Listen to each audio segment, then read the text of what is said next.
Alright guys, pictures up. Pictures up. Pictures up. Let's roll sound. Rolling. Rolling. Sound speeds. Camera speeds. 2. Awesome. Take 2. Mark. Set. And action.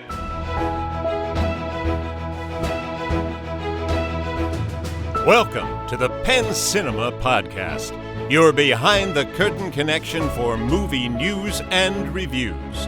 Now here are your hosts, Penn Ketchum and David Moulton. Welcome to the show. I'm David Moulton. And I'm Penn Ketchum. What's up? David, welcome to the holiday special. Holiday special. We had big plans. Yes. We were like, don't worry, everyone. We're going to be here on this day. Right. And we're going to be here on this day. And it's perfect because we never announce specifically when we're going to record. Right. Except for then we did. And then we did. And then we didn't. Yeah. And so you might hear it in my voice a little bit. I got a little tickle in the throat. So yeah, we missed initially. Right. And we're like, well, let's just go ahead and do it on today. Right. So you know what this reminds me of is that old expression about the best way to make God laugh. Tell him your plans. Oh, okay. Right? All right. Yeah. So that's kind of how I felt like, oh, we'll record on this day and then we'll be all set and we'll have this and then we'll do that and the other thing. And yeah. Yeah. And then we were going to record next week between the holidays, and we're not going to do that anymore. So we're recording this show a few days later than normal, and then we'll record after New Year's, basically taking a break between Christmas and New Year's. Yeah. So anyway, David, 'tis the season. Right, it's a holiday. Now, we at the Penn Cinema Podcast are happy for all of our friends, regardless of what they choose to celebrate, or even those who don't even celebrate. Yeah. So maybe you celebrate Hanukkah or Kwanzaa or one of the many other great traditions of faith. Or this podcast coming out. Or this podcast. Yeah. Or maybe you didn't celebrate anything. Mm-hmm. You know, that's fine too. But you and we happen to celebrate Christmas, right? Or at least I do. Yeah, and you do too. Yeah. Right. So I went ahead this year. This is not a always thing. As we discussed in previous episodes. Yeah. Right? Yeah. But earlier this year, mm-hmm. I saw something online and I was like, oh my God, I have to have that. And I have to buy it for David and give it to him for Christmas. And I cannot tell you how amazed I am with myself. You pulled it off. That I mean, there's so many opportunities for this to go wrong. You know what I mean? So true. So true. Step one, I actually bought the thing. You know what I mean? That's like the biggest part. Do you feel this way? Is this just me? I feel like if I executed even half of the nice ideas that I have, I mean, they'd be putting me up for sainthood. Oh, yeah. You know what I mean? Like, I'm always telling people that. The guy's almost a saint. Right. I mean, if he'd act on the things, he'd definitely, but he's almost. Right.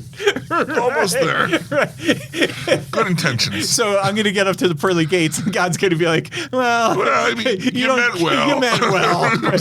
Take the down escalator to your left. Oh, my gosh. All right. So anyway, I did click and bought the thing. Okay. Which, step number one, that's great. The other opportunity for this to go wrong, which has happened to me before, is I forget that I have the gift. And then the event, the birthday or the Christmas or whatever, comes and goes.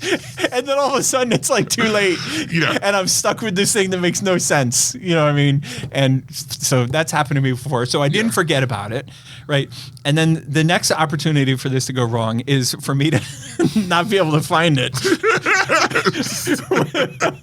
when the time comes. So I found it. Yeah. Right. And then the next opportunity for this to go wrong is for me to remember, like, so I found it and wrapped it and had it. And then I was absolutely like losing sleep all week that I would forget to bring it in with me like today. Yeah. You know, that we're doing the show and this is great. And then we sit down and put our headphones on and then I'm like, shit. I forgot it. Oh my God, it's back home. Oh, David, I swear to God, I got you the greatest gift I just sit at home. Next Christmas, I'll give it to you. Right, I promise. So anyway, none of those things happened. It's here. It's and in here front. we I are. can see it. Here we are. There's a gift that I wrapped myself. It's not a gag gift. Not a gag. Now listen, Okay. I'm not saying that it's anything fancy or special. Right. It's just a regular gift. But you thought of me. I thought of you, and it's not intended to be like funny. It's not like a gag gift, but it's Okay. not fancy. But I'm just saying it's a nice. I Okay. thought of you, and I was excited to buy it, and I'm excited to give it to you. Well, thank you. I'm excited to open Yeah, here we go. live in front of all the studio audience. Oh my goodness. This is super cool. Okay, it's like a Lego set of a wildflower bouquet. And this is awesome. Thank you so much. You see why I thought of you? Yeah. Because things I know David loves. I know he loves games and puzzles. Putting things and together. putting things together. And you also have a passion for botany. Yeah. Now, what are you? I've called it to you wrong. I've Horticulturist. I've called you a botanist before. That's incorrect. And I've called you a florist before. That would be correct. Oh, that part is correct. Yeah. So what's the difference between a florist and a horticulturalist? Well, so a florist does specifically like floral arrangements. Ah, right. That's what you're into, right? Right. That's my art form. Yeah. Yeah. But I am also like the floral design is was like my understudy at school when I went to school for horticulture. Horticulture is the propagation of plant life and the study of plant life, whereas botany is like the science. Yeah. Oh, right. Like Gotcha. the, like cells. Yeah. I'm more The about nerds. like how does it grow? Where You're does the it grow? artist. Yeah. Yeah. The artiste. The artiste. Wow. Thank you so much. This is so cool. So it's really cool. it's a Lego set. You make it put completely together. You put it together completely made of Legos, and the finished product is a beautiful 17 inches tall. 17-inch tall wildflower bouquet. This is so neat. Thank Very you colorful, very much. right? Don't you love how it's Oh yeah. all bright colors? I was so struck with this. I was like, oh my God. Now you can see why I was so excited. Yeah. You know what's going to be fun is finding the frog. The frog. Yeah, because that's one of those things I learned when I have the Lego orchid, and I learned when putting that together that Lego puts their frog, it looks like a frog, in almost every single set that they do. Yeah. Every single adult set. And it's amazing how if you didn't know if it was a frog, right. and so in the orchid one, it's like the part of the flower is these little, and if you take them off and you look at them, you're like, oh, it's a cool. frog. But if you look at the Harry Potter one, the frog is a pile of poop Oh, underneath the toilet. Yeah. Because it's brown. So, yeah, no, that's fun. Be interesting. Thank you. Well, you're very welcome, and Merry Christmas. So cool. I'll send you a picture when I put it together. I'll put it with my forest of flowers on my desk. Nice. All right. Well, we didn't record the show. We didn't come all this way just to listen to you opening gifts. We could, though. And I'm Ben Ketchum. Take care and party on. All right, let's get into some news. All right. We all kind of saw this coming. Well, it was all hinging on what the outcome was. Really? Because I thought he was toast sort of regardless. He was certainly persona non grata. Yeah, they were kind of like, let's move away from this guy, and then that way when it blows up, we're already pretty far away. Right. And then we'll pull the plug in there and be like, oh, okay. Right. We're talking about Jonathan Majors. I thought it would be funny.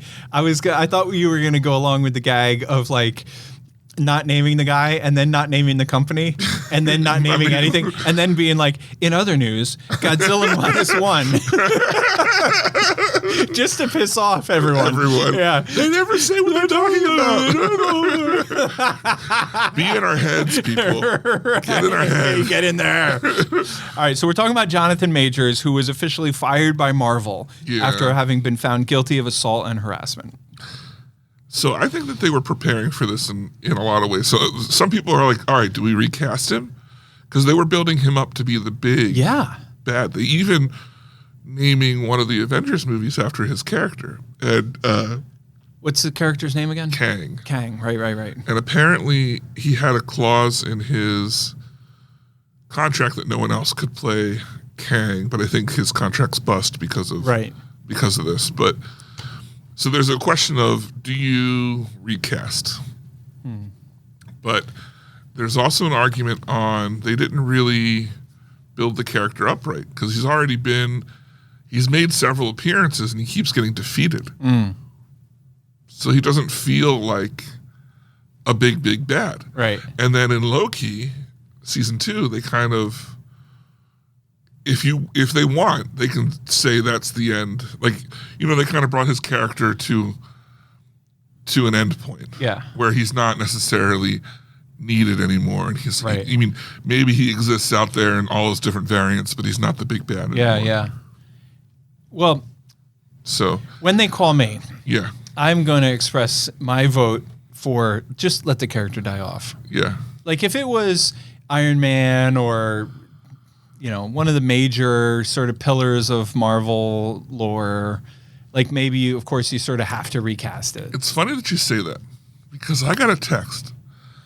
Let me read it to you here from Donnie Good. He said, Donnie Be Good? Donnie Be Good. He said, if you or Penn get the role of Kang, remember me. I'll drive around Tinseltown or be your drink man or something. That's great. Yeah. That is gold. Now, in other news, I can also report. Yeah. Penn Ketchum has announced that he would be open to accepting the role of Kang. Really? Yeah. That's crazy. You heard it here first. David Moulton said he'd think about it. Not sure he wants to be in a Marvel movie. He's got a lot on his plate. Yeah, he'd think about it. Yeah, for sure. It's worth talking. Oh, my God. My friend Mark told me this morning that his favorite Marvel movie of 2023 was Blue Beetle. Come on, Mark. No. He meant it as funny. Okay. Like this is a guy who knows, I was going to say, like, Mark knows his stuff. He knows his shit. Yeah. So he was making the point. There weren't any good ones. Well, I think the point he was making was almost claiming Marvel as a genre. Oh, yeah. And putting DC in the genre and saying the best, Marvel movie was this DC movie called Blue Beetle. The channel on YouTube, Screen Crush, did, I didn't watch the whole thing, but they did a 30-minute funeral for the DCEU now that Aquaman's out. Remembering. A 30-minute. It's 30 minutes of them, like, jokingly remembering how horrible it was. But, I mean, that's committing to your joke. That's a big, 30 minutes is a long period of time. Well, they had, like, special guests. Oh, my God. That's great. All right, Godzilla -1. We loved it, right? We did. Best movie of all time, if I remember correctly. In tradition of the classic Godzilla movies, in Japan, they've decided to re-release it in black and white. Now, I got a little bit of a hit up asking, is Penn going to get this? And I was going to come at you and be like, when are we going to get this? Yeah. Right? But in doing my actual research for the show, I saw it's Japan only. Did you really do research or did you just have one of our interns? Did you assign it to them? Well, or is that the same thing? When you're part of an entity, right? I see, yeah. Like it's kind of an extension of yourself, whether or not it's you or Susie H or Ben Quarrel, whoever. Right. Yeah. Is this Ben the best or what? Yeah. He's so good.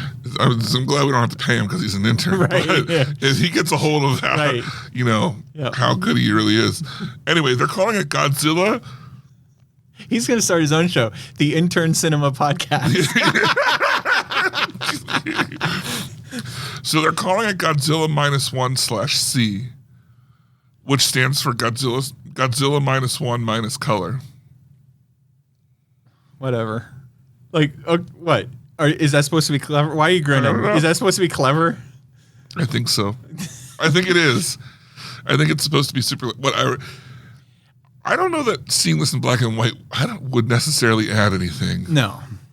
I would get it if it was being distributed in America. To answer your question, I would get it only because the next couple months are typically slow months. Right. And if you want to throw a black and white Godzilla in the theater, I will certainly play it. But to me, it's not going to add anything. You know what the downside of this movie is? It was so good. There's so many other things out. Like, it's not playing anymore, right? It's barely playing. It's like a couple shows a day. Right. but there's so many other things to see. Right. Like, and you only have so many minutes in the day. Right. I'm like anxious for this to hit like home video. Well, the issue is, and I feel like bad for this studio because if this movie had been released, for example, the day after Thanksgiving, or not that day, but like the Friday after Thanksgiving, not Black Friday, but the following Friday, then it would have had a solid like 4 weeks, and then it would hold over Christmas for a couple shows a day, which is what it's doing. I think the thing is that Godzilla typically doesn't do well in America. Yeah. And I don't think they were expecting it to. Right. No, I totally to do agree. as well as it did. And I would, I totally agree. But yeah, I'm anxious because I was like, oh man, this would make a nice family view on Christmas, Yeah. But No, it won't be at home over Christmas. Nobody will be at home. One last little bit of news is the Kingdom of the Planet of the Apes. Starts a new line of movies taking place 300 years after the last one. So if you were wondering how connected it's going to be to the last trilogy of movies, there's a 300-year gap. So does that mean that I really literally don't have to watch any of the old ones to know what's going on? I mean, unless you're curious on how the apes took over.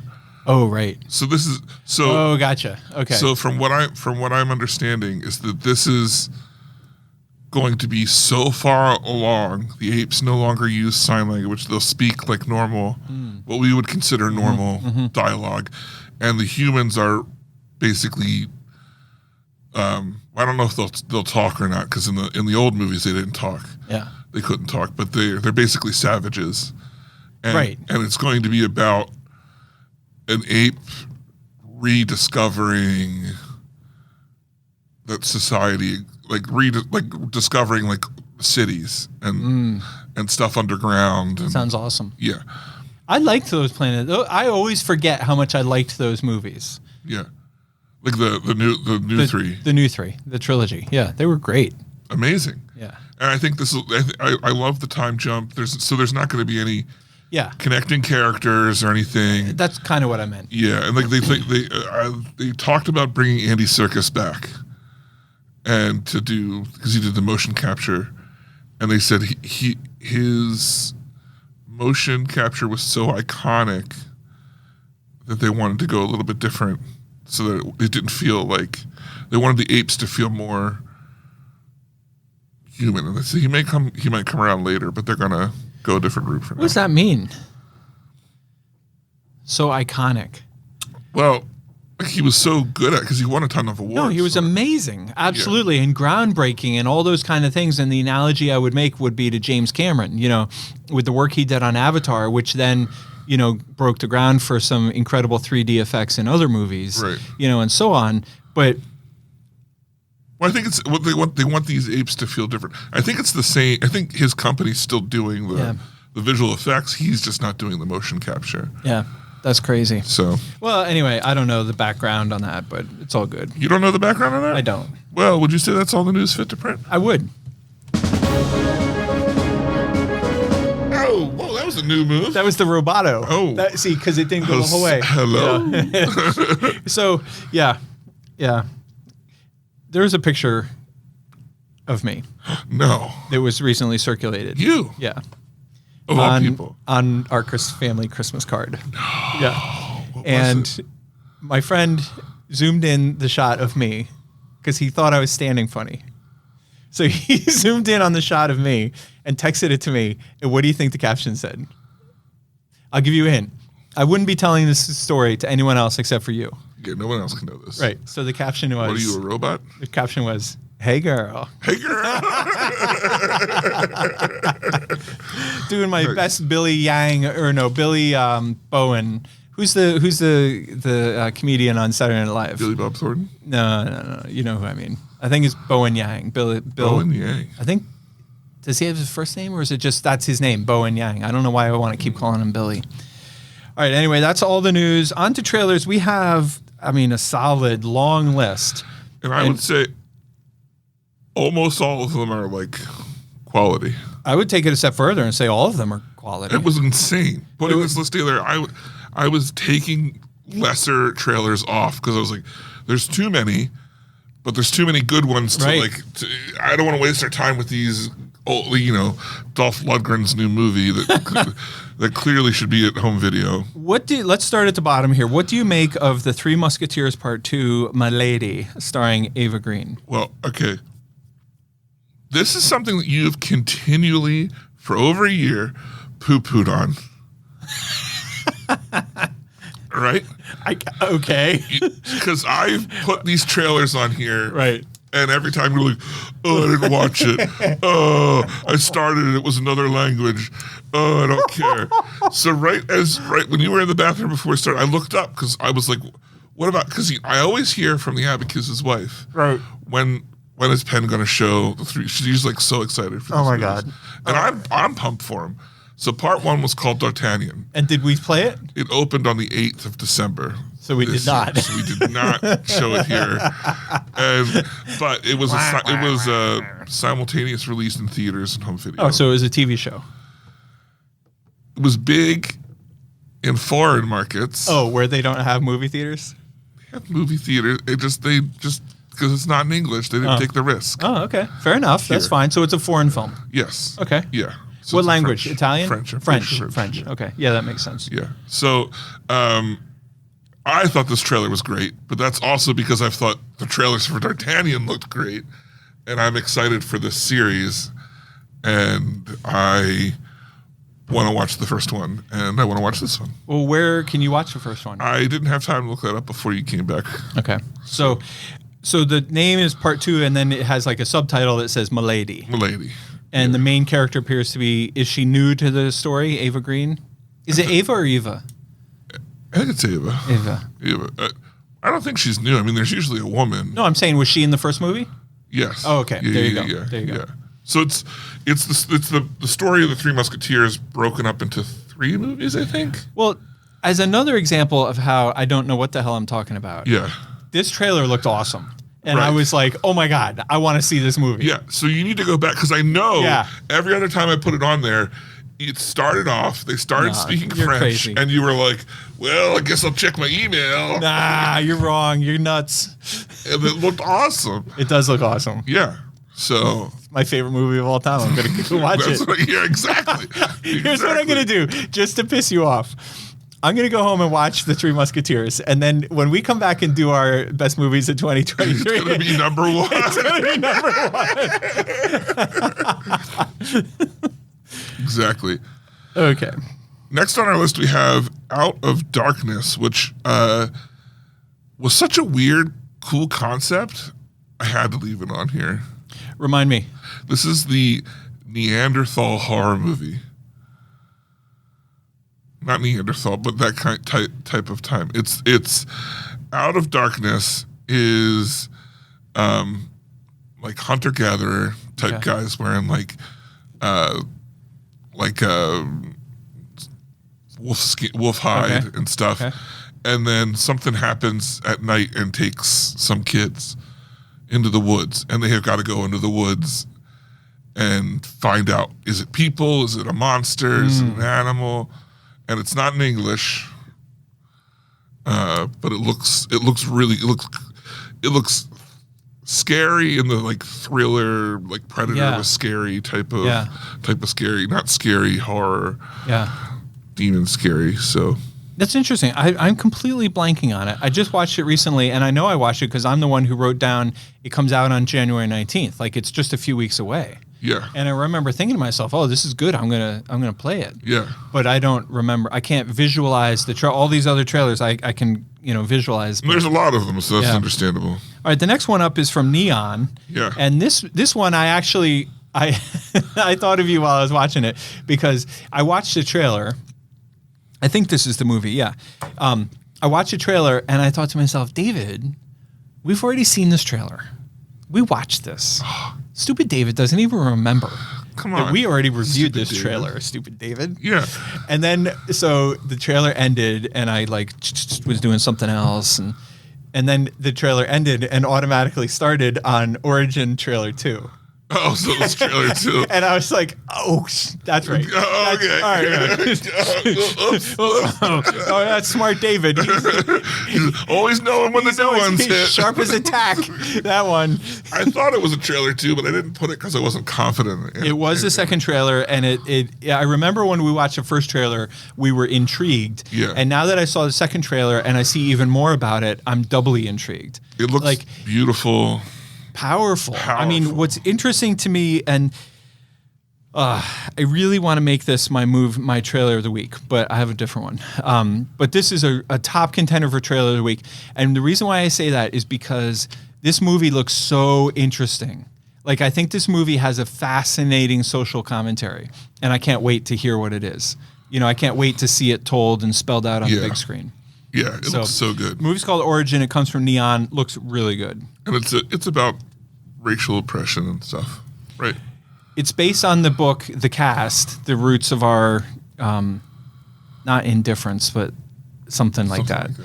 But it's a classic book that I've like heard of, and the movie is based on that.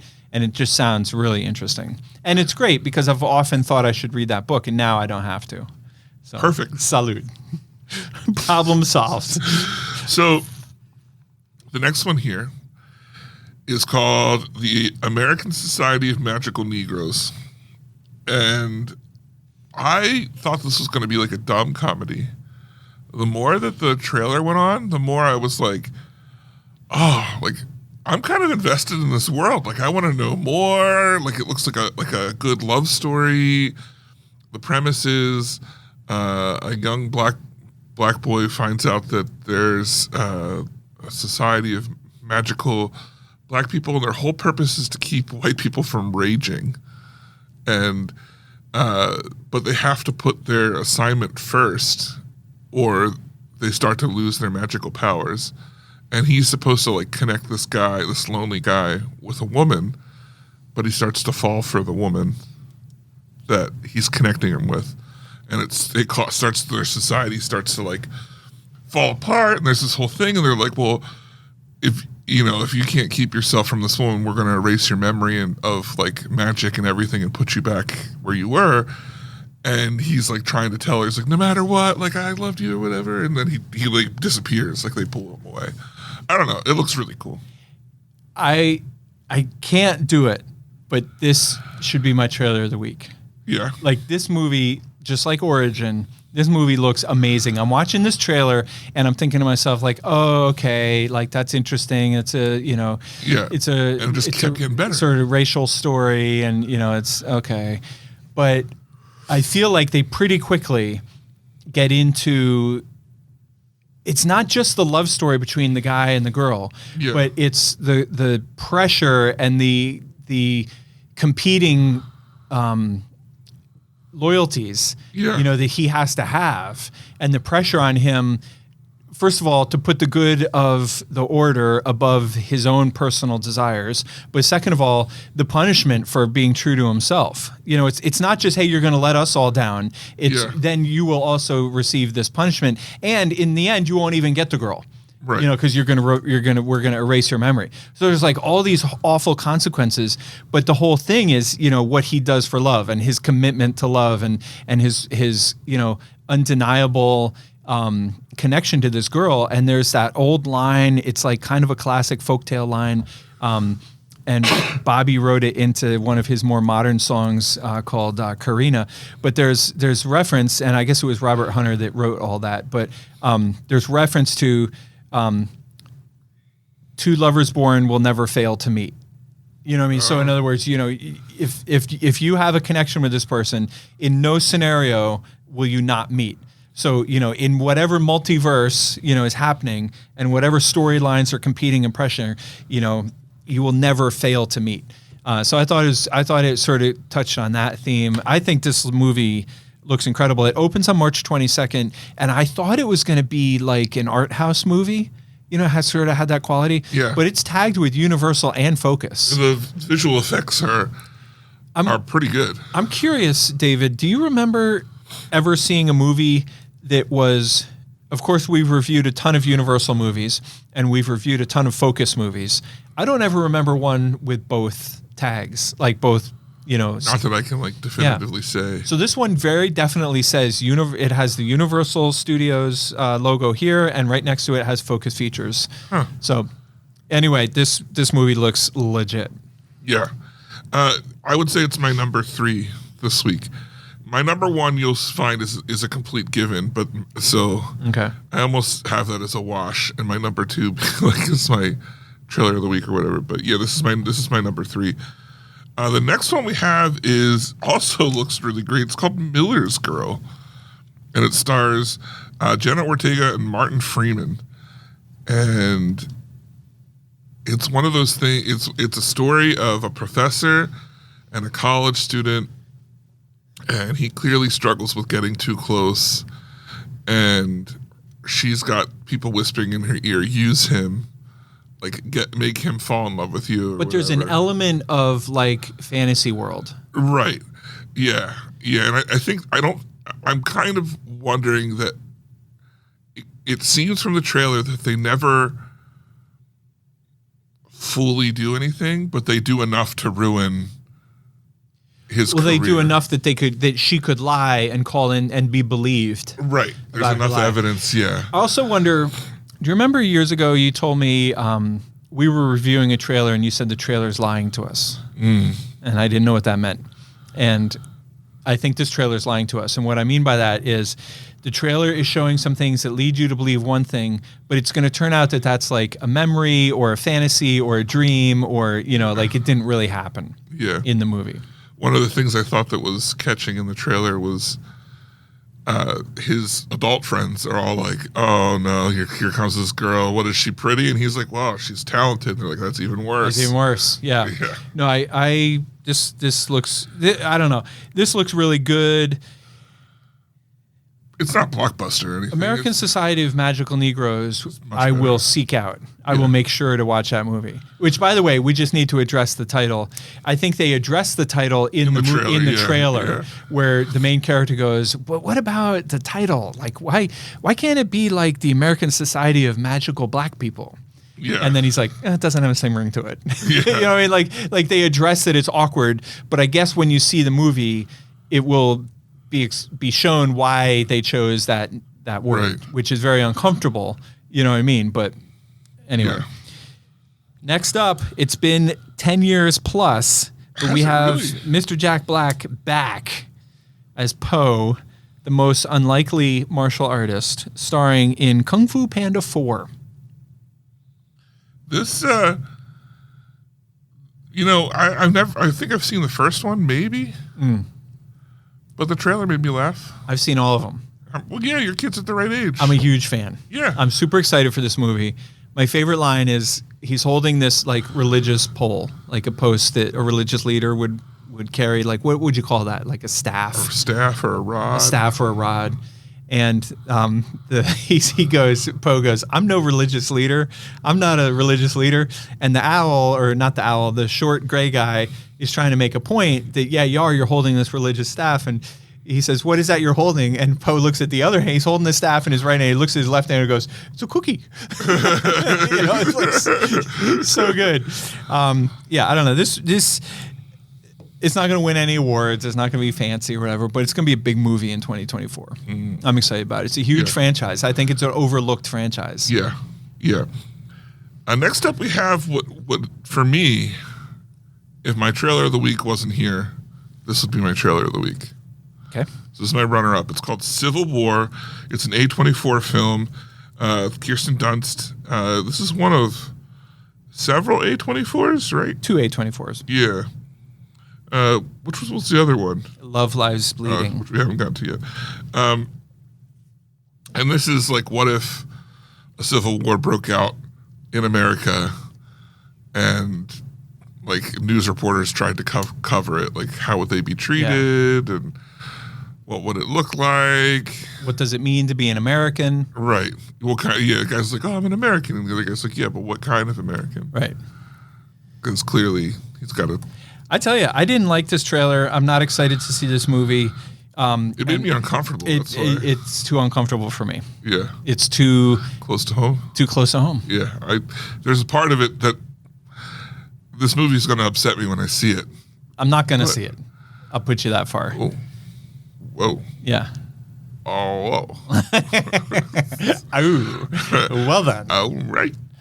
I say that statement obviously from a very personal place. I will certainly book the movie. Right.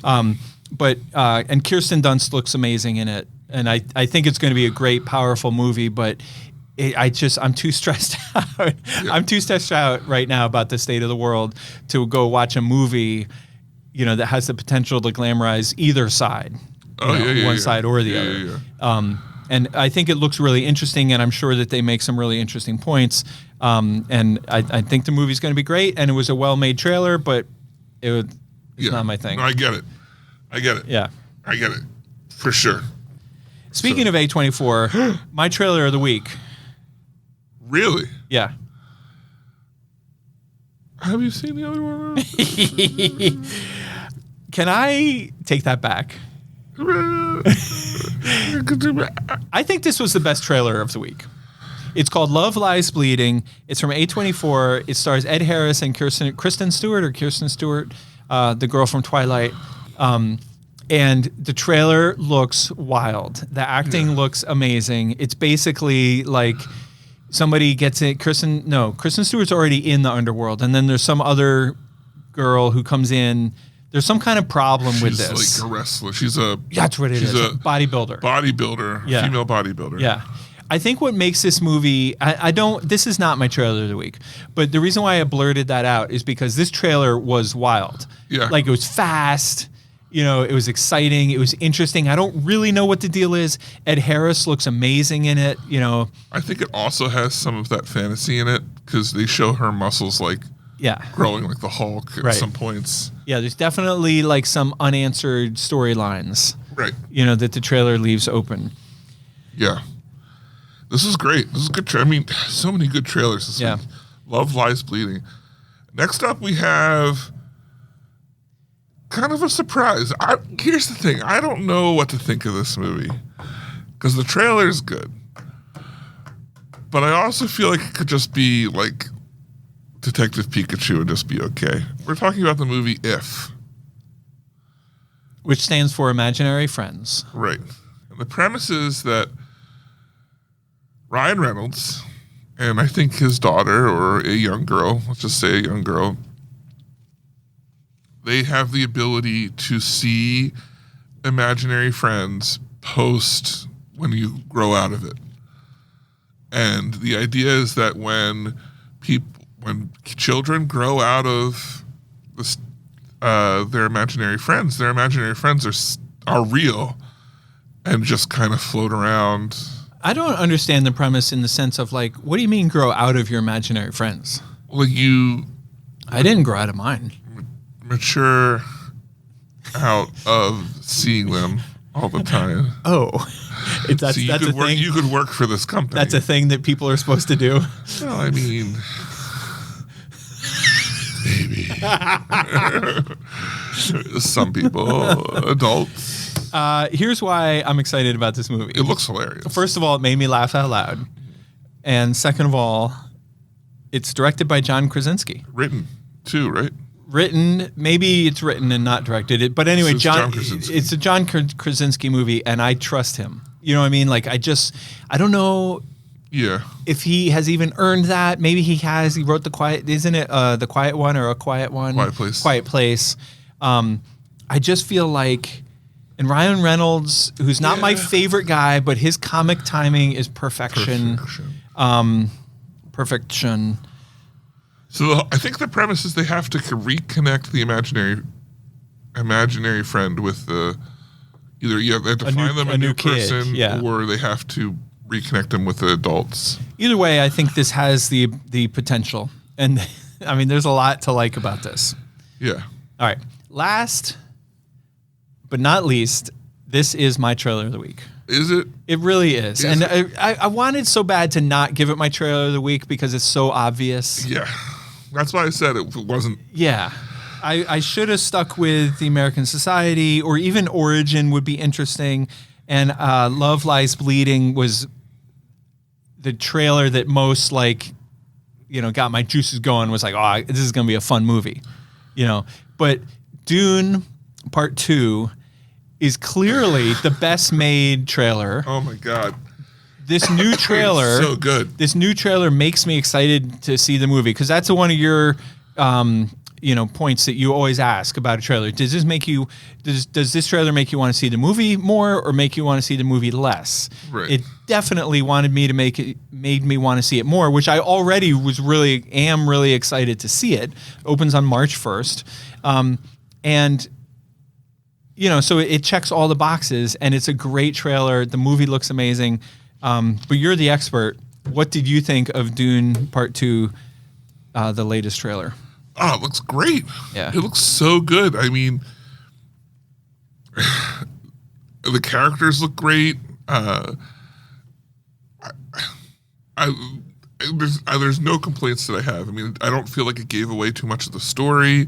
One of the big things I liked is that while keeping the same feel of the first movie, music-wise, this is the first one where they've used newer or a different song, instead of those same songs that they've been using over and over, which is great, and gets you pumped. But it was good to hear another song. You got to see a lot more of Chaney and Chaney and Paul's relationship. I think they hinted at more. Maybe they're gonna alter her character to be a little bit more not powerful, but aggressively involved, which is fine. So, a super fan like yourself, crazy, well-informed, rich history background, investment in this story. How many times did you watch this trailer? At least like 5. Like 5 times. Yeah. That's all. You know what I was thinking when I was watching this trailer? I was thinking, it would probably really be great to read the book before I see the movie. Would it though? I got another vacation coming up. Perfect. And I asked Santa Claus for wireless headphones, like Bluetooth. Yeah. If you could connect to your phone. I'm thinking I'm going to give the Audible another shot. Okay. Yeah. Okay. Yeah.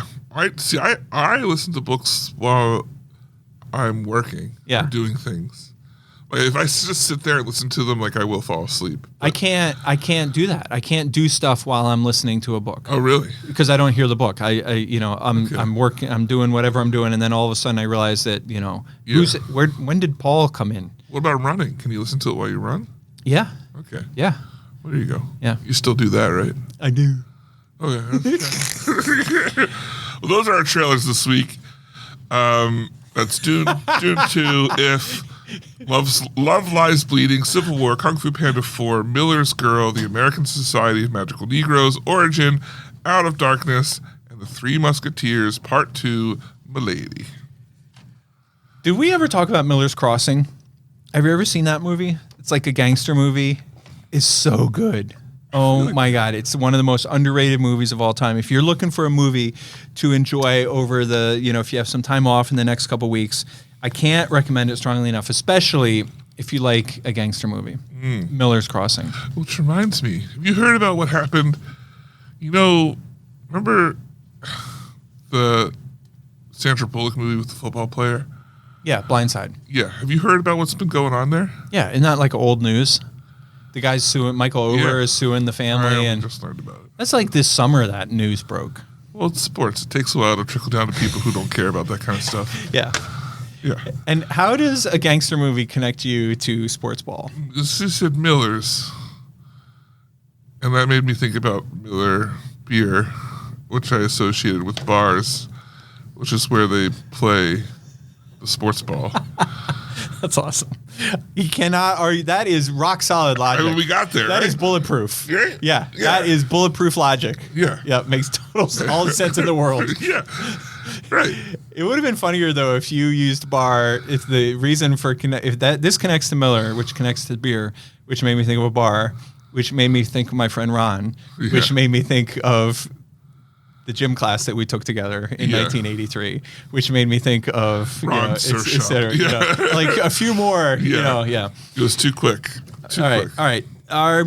That's it for the trailers. This week, David and I purportedly watched Wonka. Not to be confused, I was told. Not to be confused with Willy Wonka and the Amazing Chocolate Covered Factory. Right. Right. Yeah, that's a movie. Turns out to be a totally different movie. Right. Right. And also a totally real movie. Which I totally knew. Yeah. Right. Yeah. Penn, David.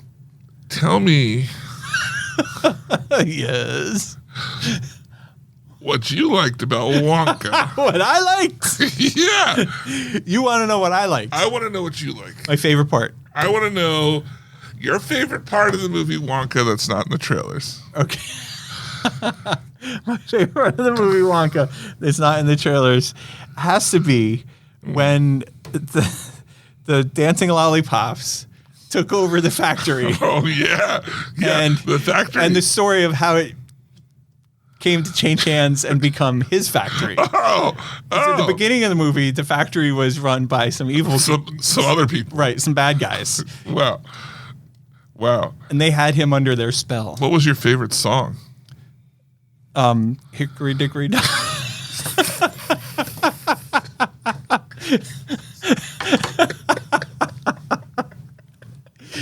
Joke's on you, David. I am totally messing with you. I saw this movie. I was like, I can't tell. I can't completely, legitimately saw this movie. What did I love most about it? My favorite song was Scrub Scrub, which takes place in the basement of the, what do you call it? It's not a laundromat. It's a laundry service type of thing where poor Wonka gets tricked into indentured servant status. Would you, when you say that's about how it happens? That was one of my favorite songs. Although I loved all the songs. I mean, Kayla and I listened to the soundtrack. Kayla and I watched this together. Okay. And then a couple days later, or maybe the next day or whatever, we listened to the soundtrack. We said, "Hey Alexa, play the Wonka soundtrack." And it was as good just hearing it at home as it was, like it was just so great. It was such a great sound. I thought the soundtrack was really great. Timothy Chalamet is amazing. Mm-hmm. We loved the three bad guys. Yeah. They were like perfect. Yeah. This movie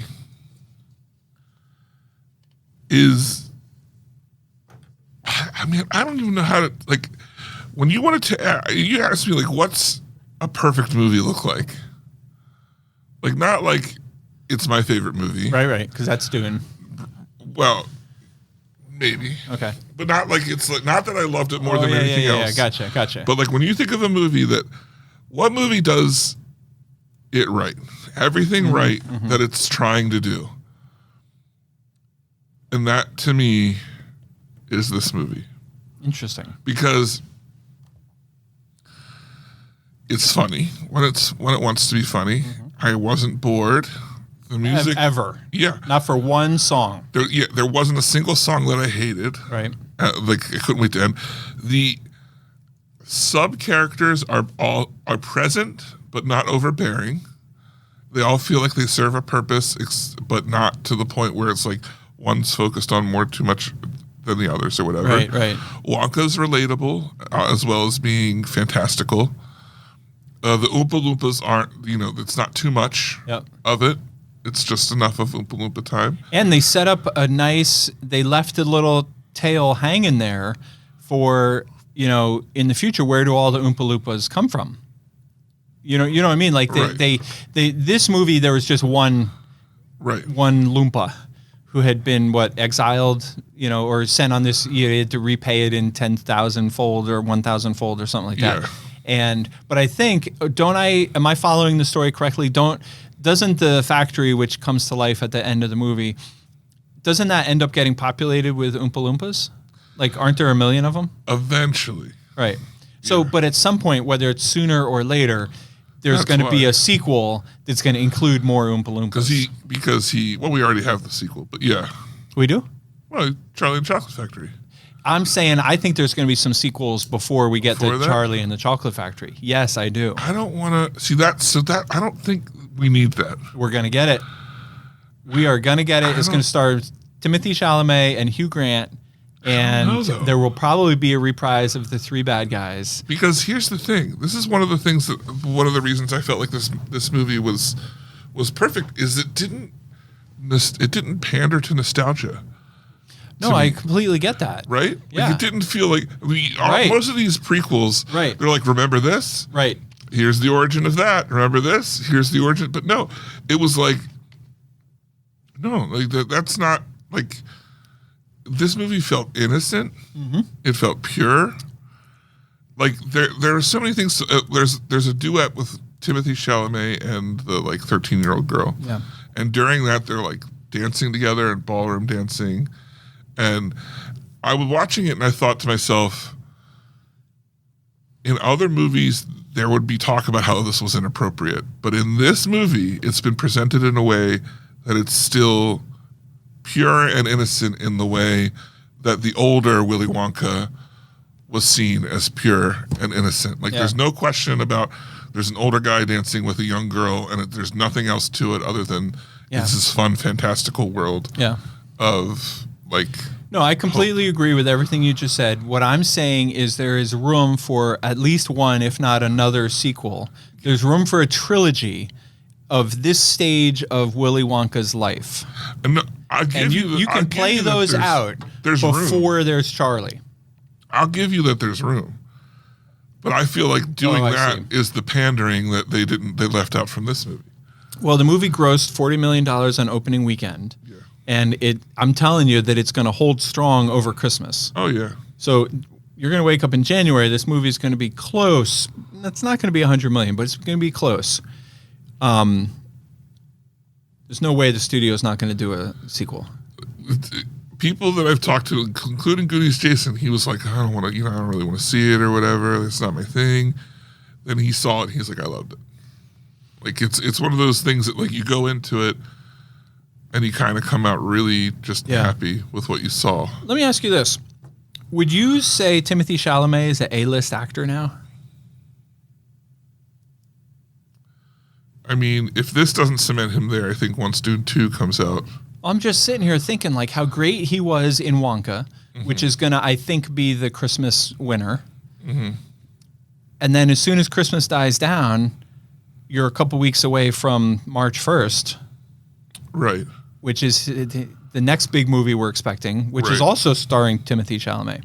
You know, you see what I'm saying? Like, you're starting to see the same guy in a couple successive blockbusters. Yeah. That says something. I think he's A-list. I do. Yeah, I'll give you that. Yep. I'll give you that. People were upset with him, apparently, this week. For being too pretty? Yeah. So why are you so pretty? You remind us of David Moulton. Yeah, we get that a lot. Like, I get it. Pull up a chair, buddy. Yeah. So apparently he let out a spoiler about Dune 3. And people got mad. He's like, these books are 60 years old. Like, what? Like, how is it considered a spoiler? Right. So, yeah. That's like people talk about the Titanic sinking or Apollo 13. And you're like, we know what happens. Right. Yeah. All right. Yeah. Well. So, all right. So I'm going to say best movie I've ever seen. This was literally the best movie I've ever seen. Yeah. Now we're going to stick with we're seeing whatever before next time. So for next week, we have 3 agenda items. Mm-hmm. I think we're going to keep it pretty simple because we're not expecting much news. I think we reviewed most of the trailers that have come out. Yeah. But the 3 agenda items are we're going to look back at 2023. Mm-hmm. And I got to warn you, I have fleshed out my top 10. Well, okay, all right. Look, I want to change things up a little bit. Okay. All right. Yo, great. We can even make it a game. I don't know if that's a good. I love it. Maybe we can make it a game for everyone else. Okay. That we can post ahead of time. Oh, I like where you're going with this. But here's what I want to do. Mm-hmm. We're doing a top 10, right? Yeah. But number 1 is the best movie of the year. Okay. And number 10 is the worst movie of the year. Oh, so you got to cover the whole gamut. So when you get to 5, you got to start switching to your top 5 worst movies of the year. Not like, oh, this one was okay, this was okay, then this is the worst one. I want 1 through 5 of best movies of the year, and then when you switch to 6, definitively this You're working movie your way running down for like the worst movie I saw this year. Now let me ask. Oh, it has to be the worst movie I saw. Yeah. Okay. So I think we should give our listeners options. And I love your idea. Very creative, and I'm going to work on my list. And I'll bring that. Okay. That's what you and I will do. Okay.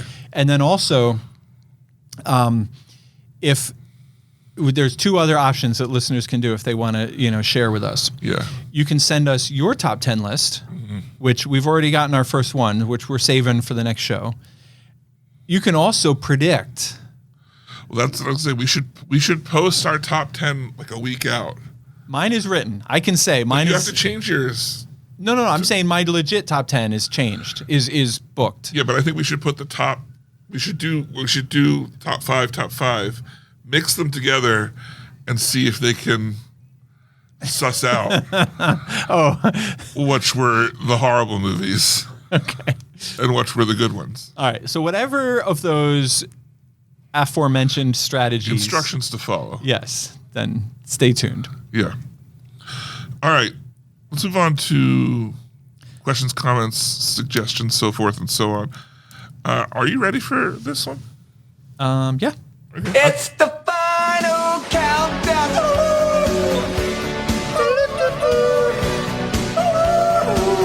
The final countdown. You know who always says he loves this theme? Everybody. T-Loney. T-Loney. He comes at me. He showed me a picture of his basement got remodeled with some extra shelves. Oh, yeah? And I thought to myself, think of how many podcasts you can put on those shelves. I didn't tell him that, but I thought that in my head. Top 10 Sarah wrote in, and as you remember, because we talked about it before, she was bringing a gang. I saw her. Did you? The whole gang or just her? The whole gang, because I was here to see Wonka. Okay. And her movie started like 15 minutes before mine. And they came in to see The Boy and the Heron. The Boy and the Heron. And here's her story about that. She reports the group's 3-word review for Boy and the Heron was weird, whimsical, and wonderful. We all loved the imagery and humor. I will never look at parakeets the same way again. Same with me. Yeah. And what's interesting is she wrote, I will never look at parakeets the same way again. And I thought to myself, me neither. And then in a millifraction of a second, I also thought to myself, but I don't ever see, like, nobody sees parakeets unless you're like watching The Boy and the Heron. You don't visit enough old ladies, I guess. Well, I guess because apparently people do have parakeets. Yeah. Because Top 10 Sarah goes on to say, I will never look at at parakeets the same way again. We have a few clients. Of course, she works at Manheim Pike Veterinary Clinic, our favorite. We have a few clients that come in with theirs for nail trims, and I will now always think of them bringing their forks and knives to eat us. The story was a bit jumbled, as I guess many Ghibli, is it Ghibli or Ghibli? Ghibli. As many Ghibli movies are, but it eventually became immersive and captivating. I think that's spot on. Yeah. The joke I said when I saw him, I told Sarah that The Boy and the Heron was sick, and she said, don't worry, I'll bring the whole crew. We'll get him fixed up. That's great. Hey, if anybody could take care of that heron, It's that crew there. it's that crew there. Yeah. Now, I want to talk, while we're on the topic of Boy and the Heron, Yeah. there's an interesting dynamic in the world of pen. No. It's true. You know I've already seen it, Yeah. and I saw it subtitled. Right. But my boy says to me, he wants to see it. It's the most interesting movie that he remembers being excited about. Because I said to him, hey, this is great. We'll watch a movie Thursday morning and we'll watch Boys in the Boat. Yeah. Because it's the newest movie and I haven't seen it yet and I'm excited to see it and everybody's excited to see He it. was like, no. And he was like, poo-poo. This is the story. As a matter of fact, I'm going to read you what he texted me. Because it was, I mean, I did tell him, I did have to admit that he was, in my opinion, probably spot on. You know what I mean? Like when somebody like says something real like snarky, but they're also like probably correct. Mm-hmm. So he goes, I'm not seeing it because here's what it's going to be. A bunch of poor sods who no one believes in get together and have a remarkable journey to race the Nazis. Lots of boats moving across the water shots. Coordinated rowing, coach yelling from side of the water, almost quitting, but not quitting. What a journey. Some academia female falls for the quiet leader who is the heart of the team. And every 50-year-old guy in the audience is like, show some respect.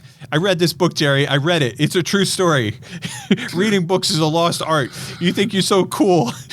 Real men read books and cheer for Seabiscuit. What the hell? Hey, I say that all the time. Right. Real men read books and cheer for Seabiscuit. Cheer for Seabiscuit. Yeah. I think he was making fun of me because, you know, I'm not a big reader. What? What? But I did, as you also know, I did read this book. Okay. So I like to drop that in as many sentences as possible. Like people will come walking in the lobby and they'll be like, excuse me, do you have the showtime for Wonka? And I'll be like, sure, we do. It opened the week before Boys in the Boat, which is opening on Christmas. That's based on a book. I actually read the book. Yeah. I like whatever you ask me, my answer is going to include the fact that I read this book. And when you turn your back, I'm not sure he knows how to read. Right. Or better yet, they'll say, I heard he doesn't know how to read. Yeah. Right. So anyway, so my friend who, is too cool to watch a movie that he thinks is predictable. Right. We're watching Boy and the Heron, and we're going to watch it dubbed. Ooh. So I will be like all the cool Ghibli fans. I will come in and see it for the first time subtitled. Whoa. And then, like a good fan, I'm going to come back again and watch it dubbed. Nice. Some of the voice acting is amazing. First of all, that's what I heard. Yeah. And second of all, I truly did really enjoy this movie, and I'm excited to see it, like the first time I saw it, you have to take so much in, and you're reading, So now this time I am actually really excited to see it. So that's awesome. Yeah. That's awesome. We also heard from the longest Andrew. He said, when David asked Penn which language he had watched the movie in, that's the Boy and the Heron. And if you remember last week, you were trying to stump me. Yeah. Just to remind anyone who maybe was absent last week. That doesn't sound like something I do. No, I know. It doesn't sound like something you did 12 minutes ago. You're right. You tried to stump me by asking me what language, and I knew you were trying to stump me, so I sort of played along a little bit. Right. So I think that's what Andrew's referencing. Yeah. He said, I thought that was the moment we found out that Penn had not seen it. And he then proceeded to make up the plot, possibly based on other Studio Ghibli films. So you surprised the longest Andrew. Yeah. He didn't believe. Right. He was a doubter. He was a doubter. Or you could say he believed in your ability to BS your way through the situation. Right. Not that I've ever done that. No, he's like, the master can make it through any situation. Right, which is true. It's true, yeah. Let's review some of my top 3 favorite moments in all time of Penn Cinema history. Number 3 was the first time I ever bluffed and was going on and on, like trying to make up the movie. And then while we were in the middle of the review, I wrote on the back of the paper, he said, I didn't see it. And I held it up to you during the show. And we both just completely lost it. That was great. The second time was the first time that you had not seen the movie and I had, and you tried to bluff, and it took me a little while, but eventually we figured it out. Right. That was pretty good. Yeah. But my all-time favorite moment in the history of Penn Cinema podcast is when neither of us had seen the show, and we were both so busy trying to bluff the other guy, neither one of us noticed that the other guy hadn't seen the movie. That was one of my all-time favorite moments. And, if you really are a fan of the show, if you're a student of the Penn Cinema podcast, you will correctly observe that the roots of that moment in time go back to our very first episode. The whole freaking show, the whole podcast is based on us BSing our knowledge on movies. This week we're going to review the Oscar titles. How many of these have you seen? Seen? I heard of. Right. Oh my God. All right. Well, thank you to Andrew for writing in. That was great. I'm glad that I was able to trick you for a brief moment. It's good stuff. David, what are you up to? What are you reading? What are you watching? What are you doing with yourself? Oh my gosh, wouldn't you believe it? Look, I read a self-help book. About time. I know. Called Attached, about attachment theory. And is that like string theory? Yeah. Exactly. It's like string cheese, actually. Beautiful. Yeah. It's about romantic attachments and how you attach and the different types of people they are and everything. And I found it quite enlightening. It's very short. I highly recommend anyone who's interested. Like, I'm not really a self-help guy. Like, it's not really, but I was on a date and a girl was like, have you read this book? And I decided to read it off of her recommendation for 2 reasons. One, because I said I would, and I was going to hold myself to that. You're not going to be that kind of guy who says he's going to read a book and then just doesn't. Even though we weren't going to go out again, like I was still like, I said I'd do this, I'm going to do it. And then 2, there was a part of me that thought, this is not going to be the last time that a girl is like, have you read? Oh yeah. Like it felt like it was, and sure enough, it's the new like hip Gotcha. thing, and it's like this will come up again. But next time I'll be like, Oh, of course. boy, have I? You bet I have. Am I cultured? And right? I love that wall you're building. Yeah, exactly. Yeah. Now let me ask you: is it just for like dating, like romantic, emotional relationships, or is it also applied to other? It can apply to. I mean, it's meant to be adult. It's not a book on how to fall in love. You can read it at any stage of any relationship, just to learn how you personally relate to other people that are important to you, family or whatever type of love Gotcha. Okay. it is, and then you can learn about how to see signs from them of how they react, to give them either the space or whatever to interact with them better. So I recommend.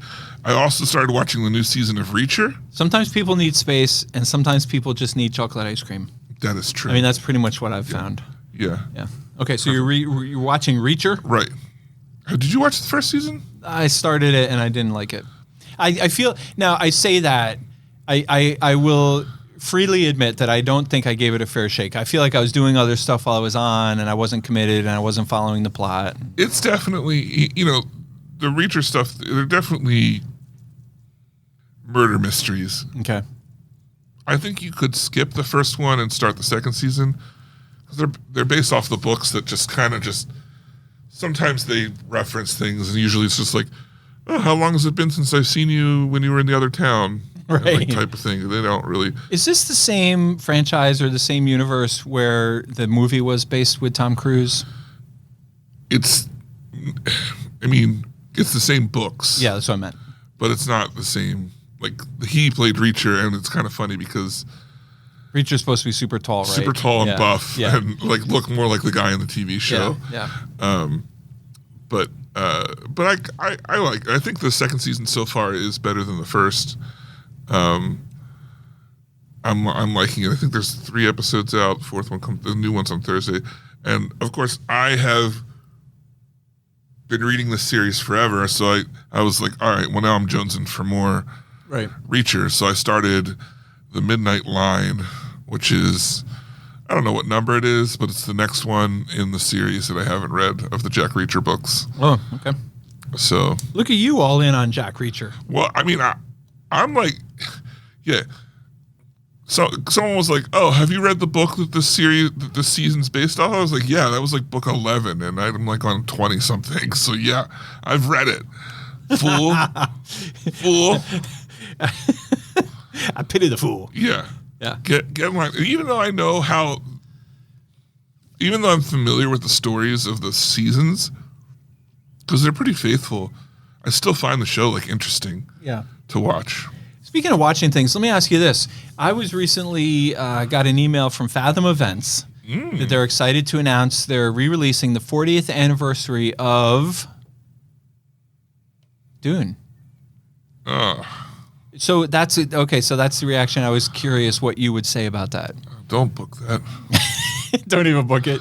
No, don't let people have Don't access let people to watch that. Don't let people have access to that. That's You answered my question. What I've been up to, it's Christmas time, as we mentioned at the top of the show. It's Christmas time at the Ketchum house. And so I put up my tree, and then Kayla and Amy and I decorated it. And one of my favorite tradition is while we're decorating the house, we have Christmas Vacation playing. And then hopefully you're done decorating before the movie's over. And so, so we watched Christmas Vacation again for the gazillionth time. Yeah. And then when it was over, I was already on my sort of library of movies that I've bought, you know what I mean? And so I pulled up Moonstruck, and we watched that classic. Nice. God, I love that movie. My favorite line from the whole movie is the ex-fiance, the recently exed fiance says, "In time, you'll see that this is the right thing." And then Cher says, "In time, you'll drop dead, and I'll come to your funeral in a red dress." I just love it. Yeah. So good. I've also been watching Slow Horses, and I wanted to ask you about this. I watched Monarch. Oh yeah, you were saying that you were into that. I think I came to Is it over? don't know. I think I came to the end of the first season. See, I don't have Apple Plus. So I don't know. I was kind of shocked. There might not. I think I'm done. Is it releasing weekly? It was, and I ran up against that. Yeah. And then Wednesday came, or Tuesday, whatever day the new one is, or no, it's Friday. Friday came, and I watched the new one. And then at the end of the new one, there was like, they were kind of wrapping up plot lines. And I think that was it. Is it that short? It's like 4 or 5 episodes? I don't mean Marvel stuff is like 6 or 8. Yeah. So. All right. Well, anyway, that's what I've been watching. I've been into it. I've been enjoying it. Nice. Yeah.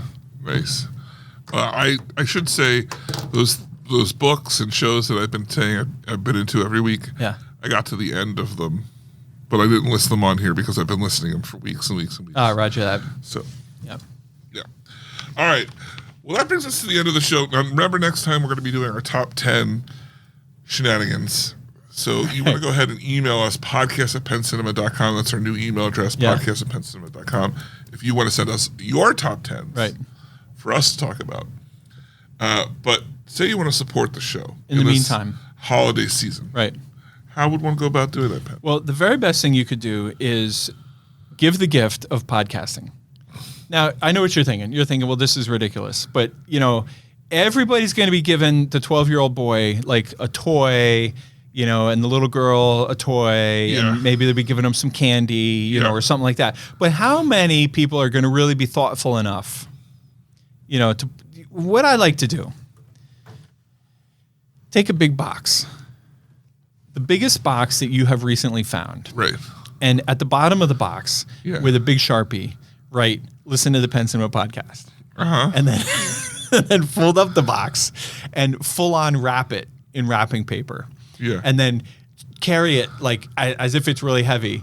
And they'll be like, this is for you, Bobby. And he'll be like, oh my God, thank you so much. And then when he opens it up, he's going to be like, you know what, Bruce? You did it. You did it. You nailed Christmas. Thank you. Yeah. You will be forever my favorite uncle. Yeah. There was a season where there was some gag gifting going on. Oh. Specifically to Chris Hall Productions. Stop it. And one year I got a big box and I duct taped bricks to the bottom of it and then filled it with packing peanuts. Oh my God. Like I had gotten him something really You're big so and heavy. good. You're so good. There was nothing in it. Right, obviously. And I gave it to him. You're so good. So was there literally nothing in it, or was there like a he was feather? like digging around, Yeah. like trying to. There was nothing in it. That's the I mean, I had a gift. Right, wrapped of course, because separately, you're not an but animal. No, Right. no. Yeah. Not like some people who haven't watched Doctor Who yet. Yeah.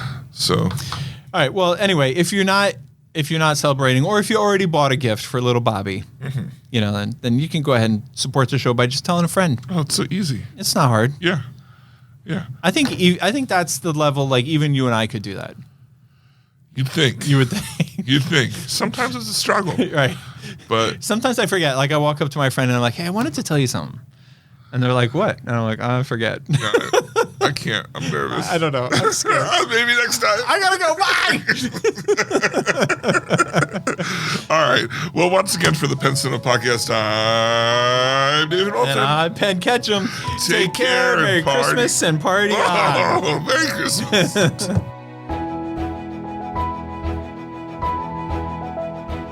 Thanks for joining us this episode. Our hosts would love to hear from you.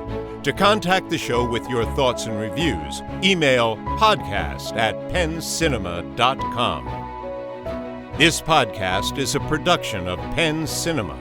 Escape to the movies at Penn Cinema, featuring crisp digital projection, killer sound, reserved seating, and premium power recliners. With locations in Lancaster, Pennsylvania, Wilmington, Delaware, and Huntington Valley, Pennsylvania. Showtimes and tickets available at www.penncinema.com.